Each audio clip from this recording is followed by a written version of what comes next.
Hello, hello. Happy Sunday. It's raining here and it's going to snow apparently in a couple days.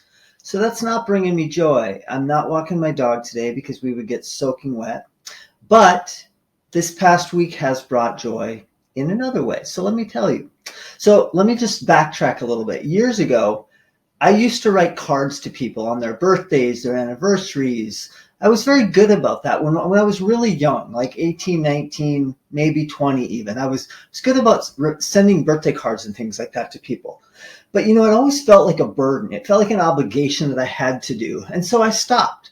I stopped doing it. And then my mom said to me one day, way back years ago, she said, you used to be so thoughtful. You used to think about people on their birthdays, and you don't do that anymore.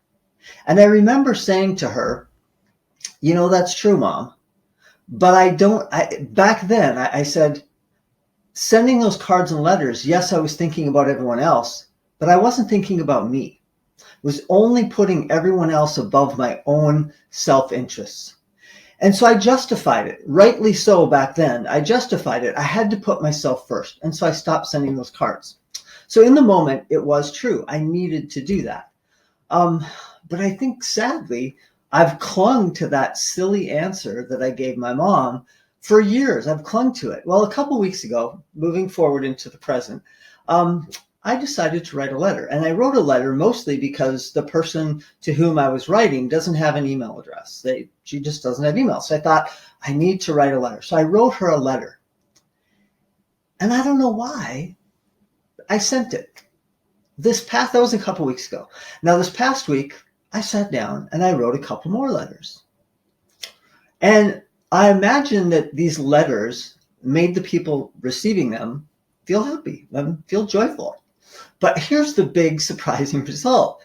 It made me feel joyful sitting down and writing those. That's why I wrote the second and the third one, because it made me feel good. So for years, I relied on the silly answer that I gave to my mom back then. And as I said, back then I did need to care for myself. I needed to put myself first, because if I'm no good, I can't be there for anybody else. So I get that. But today, I certainly have the capacity to not only care for me, but to think about others. And finally, I know this will also bring me joy. Super out of the blue, was not expecting it, because when I did sit down to write that first one, it felt a little bit like an obligation, like I was doing it for her, right? I was writing the letter for her because I thought she deserves to get a letter. She's so good to send me letters. I need to send her a letter. And it felt like a little bit of an obligation. But surprise, surprise, it actually made me feel joyful. So that was a big one for me. So I guess, my challenge for you this week would be sit down, write somebody a letter. It's very old school, but it feels good.